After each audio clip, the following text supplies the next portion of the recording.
Bienvenue pour cette deuxième vidéo consacrée au régime cétogène. Il va y avoir 3 vidéos sur le sujet pour essayer de répondre un petit peu à toutes les interrogations et de faire un tour d'horizon assez large de ce mode alimentaire. Alors ne croyez pas que je cherche à descendre ce mode alimentaire parce que la première vidéo n'était pas très flatteuse. C'est simplement que je cherche à donner justement quelque chose d'assez objectif entre les avantages et les inconvénients. Donc la première vidéo a présenté certains paramètres. Aujourd'hui, je vais en présenter d'autres, répondre à certaines questions encore, qui ne sont pas toujours flatteuses d'ailleurs pour le régime cétogène. Et la troisième vidéo sera plus consacrée aux effets bénéfiques ou intéressants en tout cas de ce mode alimentaire.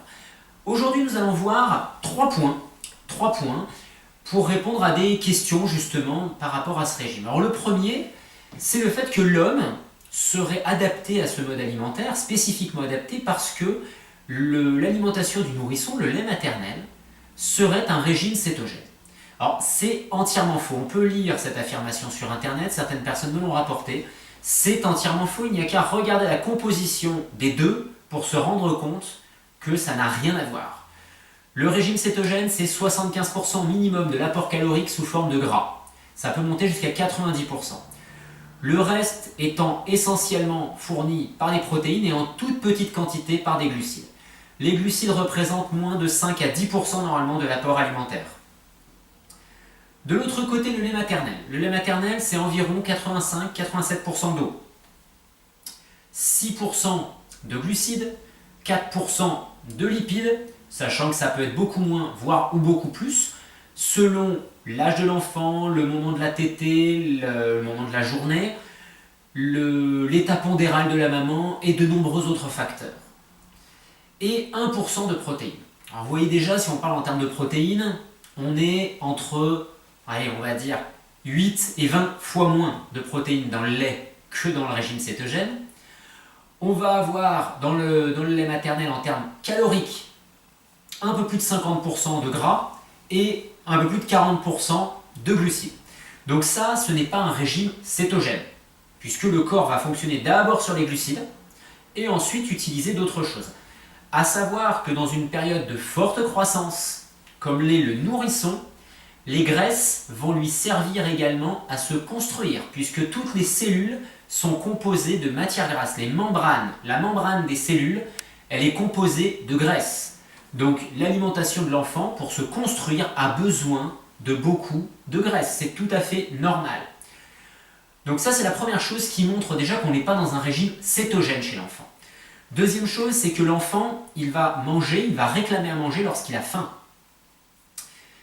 Quand on est dans un régime cétogène, on ne va pas réclamer à manger ou on ne va pas manger parce que l'on a faim, que l'on n'a plus rien dans les réserves. On va réclamer à manger parce que c'est l'heure du repas, par exemple. Donc on est dans un contexte totalement différent.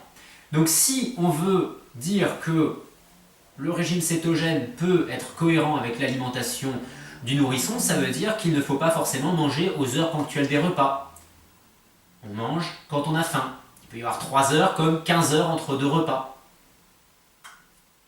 Enfin, 15 heures, j'exagère un peu pour un nourrisson, mais en tout cas, il peut y avoir des amplitudes plus ou moins importantes.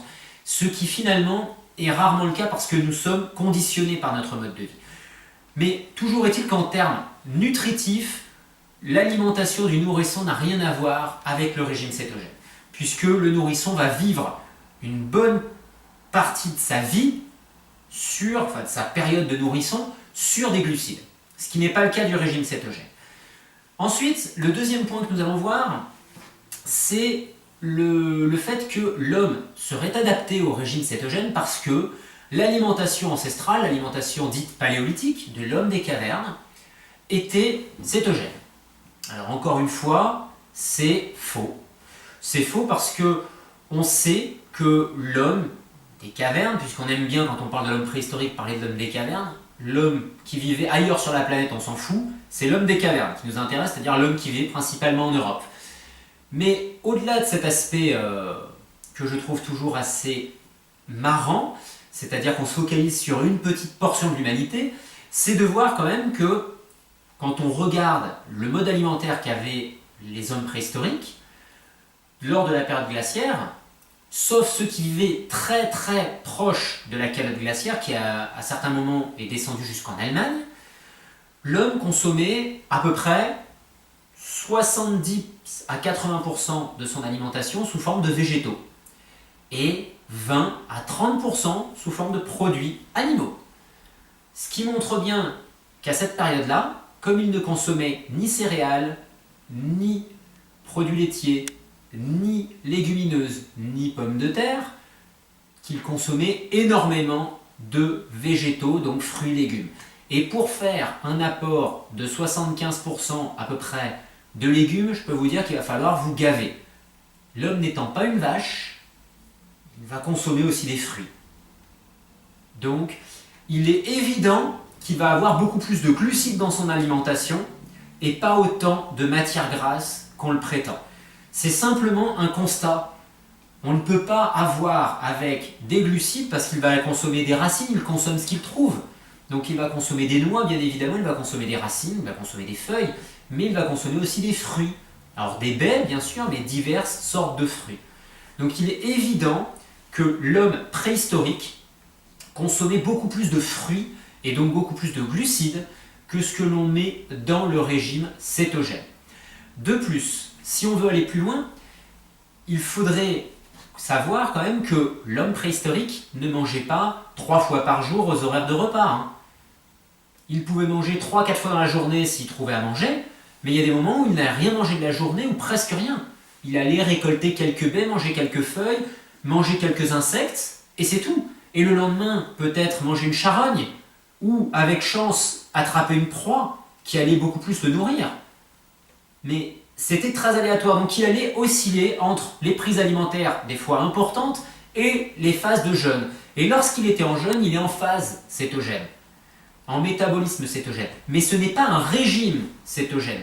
Je l'ai expliqué dans la vidéo précédente, il y a une différence très très importante entre régime cétogène où on force l'organisme à être en métabolisme cétogène et le jeûne où l'organisme se met en métabolisme cétogène parce que c'est un métabolisme d'économie et de survie. Ce sont deux choses qui sont totalement différentes et sachant que quand on est en métabolisme cétogène par état de survie, c'est-à-dire qu'il y a peu d'alimentation, peu d'apport nutritif, le corps génétiquement travaille d'une manière totalement différente et d'une manière qui est bénéfique pour la santé, qui joue sur le terrain. Et le troisième point, c'est l'état des reins. J'en ai parlé un petit peu dans la dernière vidéo. Les reins, c'est un organe qui est très très important, qui est très sollicité et qui très souvent aujourd'hui dans notre monde moderne, est abîmé. Il est abîmé parce qu'il y a des médicaments, parce qu'il y a trop de protéines, café, chocolat, thé, parce qu'il y a également trop de stress, des vaccins. Voilà, pour citer les effets principaux qui peuvent impacter l'état de fonctionnement de nos reins. Lorsqu'on change d'alimentation pour passer en mode régime cétogène, on va produire des corps cétoniques. Comme je l'ai expliqué, si ces corps cétoniques ne sont pas éliminés en grande partie par voie pulmonaire, il y a bien évidemment une élimination pulmonaire qui est plus importante, mais si le système rénal n'est pas en parfait état, on va lui demander un travail encore important. Alors c'est vrai qu'on limite certains apports éventuels toxiques, à savoir quand même que quand on parle d'apports toxiques, les pesticides étant souvent des produits solubles dans le gras, avec un régime cétogène, on sera beaucoup plus exposé aux pesticides. Ça c'est inévitable. C'est quelque chose qui est inévitable. On mange de la viande, les pesticides sont plus stockés dans le gras. Les produits chimiques lourds sont également stockés dans le gras chez les poissons, dans le fromage également, etc., etc. Dans les produits gras, on trouvera beaucoup plus de pesticides que dans les produits maigres. C'est naturel, c'est normal. Et notre corps, d'ailleurs, ces produits gras, ces pesticides toxiques, les stocke lui-même dans son tissu adipeux pour limiter la toxicité sur les cellules, sur les organes majeurs. Bref, pour revenir à notre état rénal, nos reins en régime cétogène ont toujours une pression importante sur le dos parce qu'on leur demande de faire un gros travail d'excrétion. Lorsque l'on est en jeûne et que on est en métabolisme cétogénique, bien sûr il y a des corps cétogènes qui sont produits. des corps cétoniques pardon, qui sont produits. Mais ces corps cétoniques vont pouvoir être pris en charge déjà par les reins de manière facilitée puisqu'il y aura moins de pression sur eux. Lorsqu'on est en jeûne, il y a déjà moins de pression alimentaire, il y a un repos plus important, on se soustrait éventuellement du stress.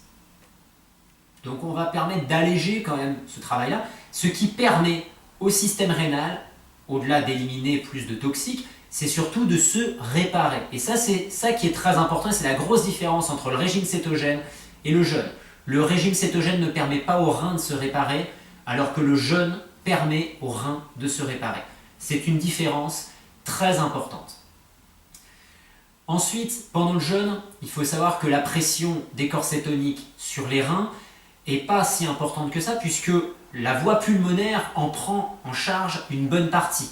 Il n'y a qu'à sentir l'haleine des jeûneurs, je peux vous garantir qu'il y a beaucoup de corps cétoniques qui sont évacués par voie pulmonaire. Donc on a des échanges gazeux qui sont totalement différents d'une situation alimentaire normale, où l'oxygène va être utilisé en partie pour la digestion. Là on n'aura pas de digestion.